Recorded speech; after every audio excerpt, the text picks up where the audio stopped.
Assalamualaikum warahmatullahi wabarakatuh. Hari ini kita belajar pada bab keempat tentang sumber dana bank. Kita masih ingat bahwa dalam Undang-Undang Perbankan Nomor 10 tahun 1998, bank adalah lembaga keuangan yang usaha pokoknya menghimpun dana dari masyarakat berupa tabungan dan kemudian dialokasikan atau disalurkan lagi dalam bentuk kredit kalau itu bank konvensional, pembiayaan kalau bank syariah, dengan harapan untuk meningkatkan taraf hidup masyarakat. Jadi bank itu tujuannya sangat positif. Hari ini kita akan membahas bank itu dari mana memperoleh dananya, dana atau sumber-sumber dana. Sudah jelas tadi disebutkan bahwa sumber dana bank itu kan dari simpanan dari masyarakat, kemudian disalurkan ke dalam bentuk kredit kalau itu bank konvensional, pembiayaan kalau bank syariah, sehingga dapat ditarik kesimpulan bahwa sumber dana bank itu adalah dari masyarakat, digali dari masyarakat. Kemarin sudah disebutkan dana dari masyarakat itu kan ada dana pihak pertama, dana pihak dua, dan pihak ketiga. Sumber dana bank itu apalagi kecuali yang disebutkan tadi. Bisa juga semua utang dan modal yang ada di sisi pasifan. Jadi kalau kita lihat neraca ini, mohon dilihat ini neraca bank sederhana ya. Ini aktiva sebelah debit dan ini pasifa atau kredit. Yang namanya sumber dana bank ini tabungan, giro deposito, ini utang bank lain atau dari lembaga keuangan lainnya, sedangkan ini modal bank waktu berdiri. Di sini kalau dijelaskan lebih mendalam, pada waktu bank itu berdiri, dia kan mesti ada yang namanya modal pendiriannya. Ini awalnya, maka ini disebut dana pihak pertama. Ya, dana pihak pertama itu adalah sumber dana di mana bank itu berdiri ya. Jadi sudah tentunya jelas, tidak ada namanya usaha itu tanpa modal. Karena bank ini lembaga keuangan, maka yang namanya modal bank itu selalu tersedia ya. Ini modal bank ini disetor pada waktu awal bank itu didirikan. Biasanya kalau itu PT ya, berapa sih modal yang disetor? Ini adalah modal bank yang disebut dana pihak pertama. Kemudian setelah bank itu memiliki modal, kemudian kan dia harus beroperasional. Tentunya waktu operasional sudah harus memperoleh izin atau memperoleh persetujuan dari otoritas yang berkompeten. Di sini adalah Bank Indonesia dan Otoritas Jasa Keuangan. Kemudian setelah disetujui dan diresmikan, bank itu harus beroperasional. Operasional pertama itu biasanya dia menjalankan kegiatan usahanya mencari sumber-sumber dana dari pihak ketiga ini, tabungan, giro deposito ya. Kenapa tabungan, giro deposito ada di sebelah pasif? Karena ini bank itu utang. utang kepada masyarakat. Inilah yang disebut dana pihak ketiga. Kalau ini tadi pihak pertama, pihak ketiga. Setelah bank itu beroperasional, ya, dana-dana pihak pertama dan ketiga ini biasanya diputer ke dalam, kemarin adalah ada dua, aktiva produktif dan aktiva non produktif. Aktiva produktif itu aktiva yang mana menghasilkan keuntungan atau laba, itu namanya produktif. Umpamanya untuk apa? Diberikan atau dialokasikan dalam bentuk kredit. Itu kalau pada bank konvensional. Tapi kalau itu banknya bank syariah, namanya diberikan dalam bentuk pembiayaan. Kredit ini dikatakan aktiva produktif karena menghasilkan bunga. Kemudian ada juga ditaruh di dalam bank lain. Umpamanya contohnya apa? Ada orang menempatkan deposito ini jangkanya pendek 1 bulan, tidak mungkin diberikan dalam bentuk kredit yang jangkanya minimal setahun. Karena apa? Kalau orangnya narik duitnya tapi masih berputar di dalam kredit, maka akan tidak mungkin akan terjadi yang namanya resiko likuiditas. Jadi bank tidak boleh mengatakan mohon maaf danamu jangan ditarik dulu karena masih saya berikan dalam bentuk kredit belum jatuh waktu, tidak boleh ya. Maka dana-dana yang jangka pendek harus diputar dalam bentuk atau pinjaman penempatan kepada bank lain jangka pendek.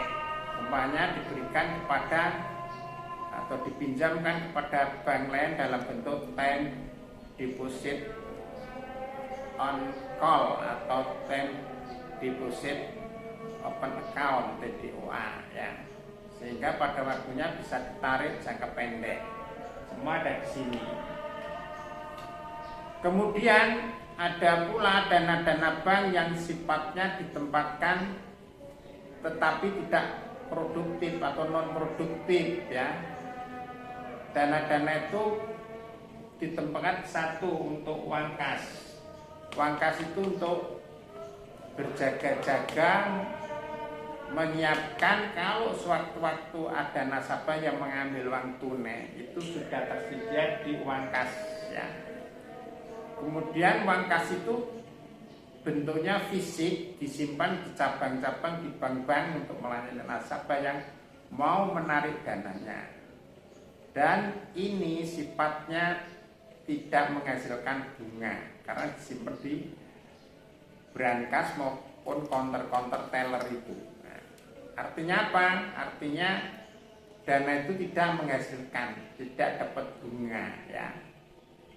Kemudian ditaruh di Bank Indonesia namanya giro wajib minimum. Biasanya Bank Indonesia mengharuskan atau menetapkan giro wajib minimum bisa 5%, 10%, 15%, tergantung otoritas daripada Bank Indonesia ataupun OJK mau menaruh di sini berapa permintaannya. Semua bank harus mengikuti karena ini oleh BI itu satu tujuannya untuk mengatur peredaran uang. Ya, kalau katakan inflasi, maka giro wajib minimumnya ini dinaikkan biar uang-uang yang ada di bank itu banyak masuk ke sini, tidak dioperasionalkan dalam bentuk kredit. Karena kalau dioperasionalkan dalam bentuk kredit itu biasanya menambah uang beredar sehingga inflasi malah nanti semakin besar.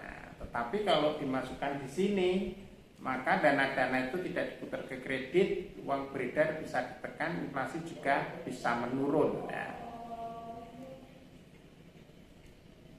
Kecuali ditaruh di kas giro BI, pada umumnya juga ditanamkan dalam tanah, gedung, kendaraan, ada juga peralatan kantor. Karena operasional bank itu harus didukung dengan adanya tanah gedung ini untuk kantor-kantor cabang ya.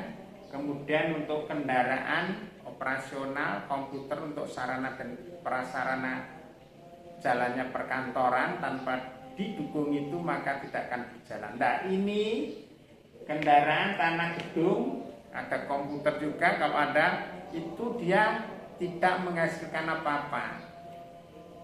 Ini yang disebut aktiva non produktif, aktiva tidak menghasilkan.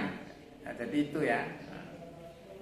Saya ulangi lagi, sumber dana bank itu adalah dana-dana masyarakat yang dicari, diperoleh oleh bank yang nantinya untuk kegiatan usaha, membiayai kegiatan usaha, tujuannya untuk mencari untung ya. Ada juga yang mengatakan sumber dana bank itu adalah hutang dan modal yang ada di neraca sebelah kredit atau pasifan. Jadi ini itu adalah sumber daripada dana bank yang nantinya ini diputar yang balance ke sini ya. Pertama, waktu bank itu berdiri ya, itu harus ada modal bank. Maka disebut dana pihak pertama. Kemudian setelah disetujui Bank Indonesia dan OJK, bank itu beroperasional, maka dia mulai operasional mencari sumber dana bank atau sumber-sumber dana lain dari pihak ketiga yang disebut tabungan giro deposito. Maka tabungan giro deposito itu ada di kolom neraca sebelah pasifa atau kredit. Istilah bank itu utang kan selalu di sini ya. Modal juga di sini. Kemudian bank juga kekurangan dana bisa utang di bank lain, umpamanya menghubungi BPD Jateng. Kalau ini banknya katakan Bank BRI ya. Selamat siang, BPD Jateng, bagian treasury biasanya ditelepon, apakah punya dana lebih, kalau bisa kami pinjam. Nah, kalau memang ada, bisa bertransaksi, kemudian dituangkan dalam bentuk surat persetujuan berapa tingkat suku bunganya lah, baru ditempatkan di bank. Kalau ini katakan BRI di BRI, masalahnya di sini utang bank lain ya. Itu namanya dana pihak kedua. Ini pihak ketiga, ini pihak satu ya. Jadi ini pihak pertama, ini pihak tiga, ini pihak ke satu, ini kedua, sorry. Nah, itu ilustrasinya begitu ya.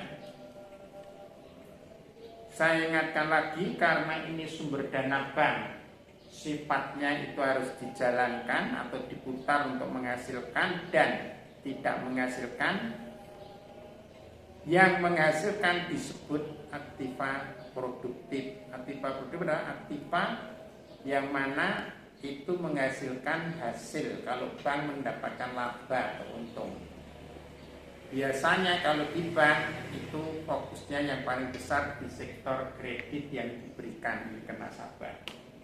Ini namanya aktiva produktif karena menghasilkan yang namanya bunga. Kemudian bisa juga dibelikan surat-surat berharga ya, jangka panjang, jangka pendek. Yang penting matching dengan dana ini. Pada waktu nanti di sini menarik, tidak terjadi yang namanya risiko likuiditas ya. Produktif. Ada yang non produktif tadi apa? Yaitu satu, untuk uang kas. Ini ada di cabang-cabang, gunanya sewaktu-waktu nasabah yang punya dana ini menarik, ini juga menarik, bisa diambilkan dari uang kas di sini. Kemudian juga disimpan di giro Bank Indonesia. Ini tujuannya juga oleh BI, satu, untuk mengatur daripada moneter. Kalau kondisi inflasi tinggi, biasanya giro BI-nya tinggi. Tetapi kalau tidak ada inflasi biasanya ya 10-5% itu aja, 5-10%. Kalau tinggi bisa dinaikkan biar uang beredar masuk ke sini. Nah, giro Bank Indonesia ini dia tidak mendapatkan apa-apa, maka disebut aktiva non produktif. Ya. Kecuali itu, kita harus ingat bahwa bank berdiri, bank menjalankan kegiatan itu tanpa adanya sarana prasarana dia tidak akan bisa berjalan. Maka dibutuhkan kantor menempati tanah dan gedung ini. Tanah dan gedung ini namanya aktiva non produktif karena tidak menghasilkan apa-apa, tidak menghasilkan bunga, tidak menghasilkan pendapatan apa-apa. Kemudian juga diberikan kendaraan ya. Kendaraan itu biasanya untuk sarana transportasi kantor, uangnya jemput uang, nyetor uang ke BI, ke unit pool bank sama-sama bank ya, perlu yang namanya kendaraan. Serta ada juga diberikan ke komputer dan alat-alat peralatan kantor lainnya, meja kursi. Itu namanya aktiva yang non produktif ya.